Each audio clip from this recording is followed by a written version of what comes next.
नमस्कार, मैं आपका दोस्त और होस्ट रितेश श्रीवास्तव और यूथ वॉइस यूट्यूब चैनल में आप सभी का स्वागत करता हूं। जैसा कि आप सभी जानते हैं कि मैं अखबारों के न्यूज़ प्रतिदिन बताता हूं, उनके लिए खासकर जो अखबार प्रतिदिन नहीं पढ़ पाते हैं। और अखबारों में बक्सर के टॉप 5 न्यूज़ के साथ साथ मैं कुछ बिहार से संबंधित न्यूज़ भी बताता हूं। अगर अभी तक आपने मेरे चैनल को सब्सक्राइब नहीं किया है तो प्लीज़ आप मेरे चैनल को सब्सक्राइब करें ताकि पर डे का न्यूज़ आपको मिलता रहे। तो चलिए हम शुरुआत करते हैं आज के ब्रेकिंग न्यूज़ से। जो न्यूज़ है, बिहार में कोरोना मरीजों की संख्या बढ़कर 80 के करीब हो गई है। 8 नए संक्रमित मरीजों को मिलने से ये संख्या बढ़ा है। 8 में से 6 मुंगेर से और 2 बक्सर जिले से मरीजों की पहचान हुई है। इस प्रकार पूरे बिहार में अब 13 जिलों में कोरोना से संक्रमण की खबर है। पहले 11 थे, लेकिन वैशाली और बक्सर में मिलने से यह 13 हो गए हैं। बक्सर में जहां की एक भी मरीज नहीं थे, वहां 2 संक्रमित मरीज को मिलने से प्रशासन ने सख्ती और तेज कर दी है। साथ ही बक्सर के लोगों में भी चिंता का असर दिखने लगा है। लोग भी अपने घरों में हैं, गलियां सुनसान हो गई हैं और होना भी चाहिए। आपको खुद भी सतर्क रहना चाहिए। पर एक बात ये भी कहना चाहूंगा कि आप ज्यादा पैनिक ना हो, ज्यादा घबराने की जरूरत नहीं है। बस आप प्रशासन के दिशा निर्देश को पालन करते रहिए और घर में रहकर सुरक्षित रहिए।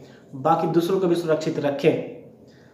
दोस्तों, इसी के साथ बिहार से कुछ संबंधित नेताओं के कुछ राजनीतिक बयान भी हैं जिनको मैं बताना चाहता हूं। देखिए, सबसे पहले बिहार के उप मुख्यमंत्री सुशील कुमार मोदी ने बिहार से बाहर रहने वाले बिहार के लोगों से अपील किया है कि वो जहां भी है वहीं पर रहें, धैर्यपूर्वक रहें और बिहार सरकार वहां के राज्य सरकार से मिलकर पूरी सुविधा उपलब्ध कराने के प्रयास करेगा। अब ये कितना हद तक सही होगा, ये तो जो जहां पे है वही समझ पा रहे होंगे या समझेंगे। दूसरी तरफ राजद के प्रदेश अध्यक्ष जगदानंद सिंह ने कहा है कि बिहार से बाहर रहने वाले लोगों को सावधानी पूर्वक घर वापस लाया जाए। जो भी बिहार से बाहर रह रहे हैं, जो बाहर रह के अपना जीवन यापन कर रहे हैं, वो कमाऊ पुत्र है और उनको किसी भी लिहाज से, किसी भी कारण से उनको अनाथ या लावारिस मानने का कोई वजह नहीं है। और इसी बीच भारतीय कम्युनिस्ट पार्टी के राज्य सचिव सत्यनारायण सिंह जी ने बिहार सरकार से आग्रह किया है कि हर जरूरतमंद को 15 किलो राशन दिया जाए और जो राशन वितरण में जो अनियमितता, जो धांधली या जो समस्याएं आ रही है, उसको दूर किया जाए ताकि जरूरतमंद को अच्छे से राशन मिल सके और इस लॉकडाउन के घड़ी में भी वो अपना जीवन यापन कर सके। तो दोस्तों, अब आते हैं बक्सर के टॉप 5 न्यूज पे। तो जो पहला खबर है बक्सर टॉप न्यूज का, वो है अश्विनी कुमार चौबे, बक्सर के सांसद। और उन्होंने बक्सर के डीएम से बात करके बक्सर के हालात की जानकारी ली। उन्होंने 2 नए मरीजों के मिलने पर चिंता व्यक्त की और उन पे पैनी नजर रखने का निर्देश भी दिया।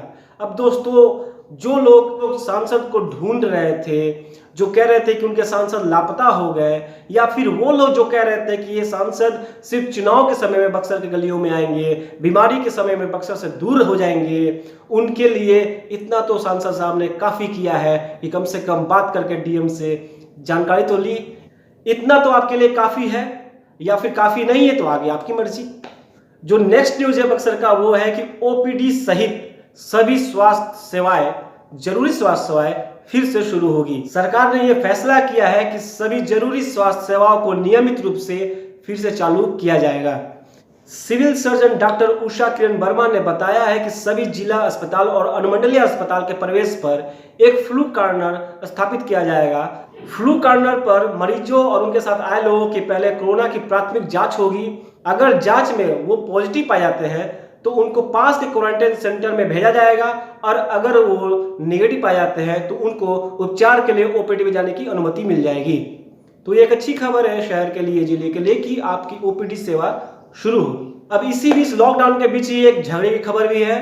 पूर्व के विवाद को लेकर 2 पक्ष आपस में भिड़ गए। जी हाँ, ये खबर है औद्योगिक थाना के रामोबरिया गांव की, जहां पर मझरिया गांव के धनजी यादव और रामोबरिया के अविनाश कुमार सिंह आपस में पहले के विवाद को लेकर दोनों के पक्ष आपस में भिड़ गए और 5 लोग जख्मी भी हो गए, जिन्हें इलाज के लिए सदर अस्पताल में भर्ती किया गया।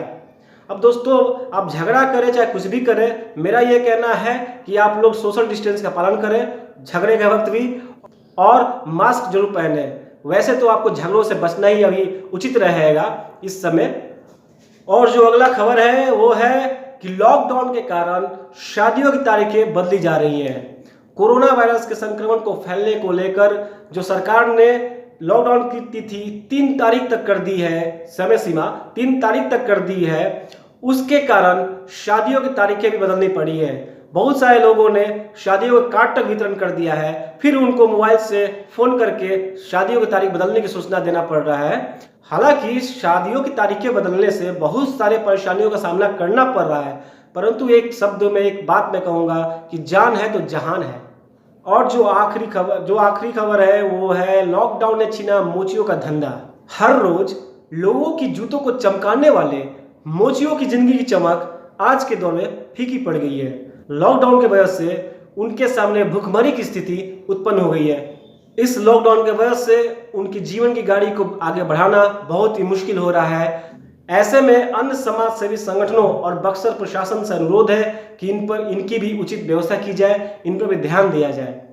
दोस्तों, आज का 5 न्यूज समाप्त होता है और अगले दिन में फिर कुछ ब्रेकिंग न्यूज, कुछ राजनीतिक न्यूज और बक्सर के 5 न्यूज के साथ आपके सामने हाजिर होऊंगा। तब तक के लिए सुरक्षित रहें, सतर्क रहें। जय हिंद, नमस्कार।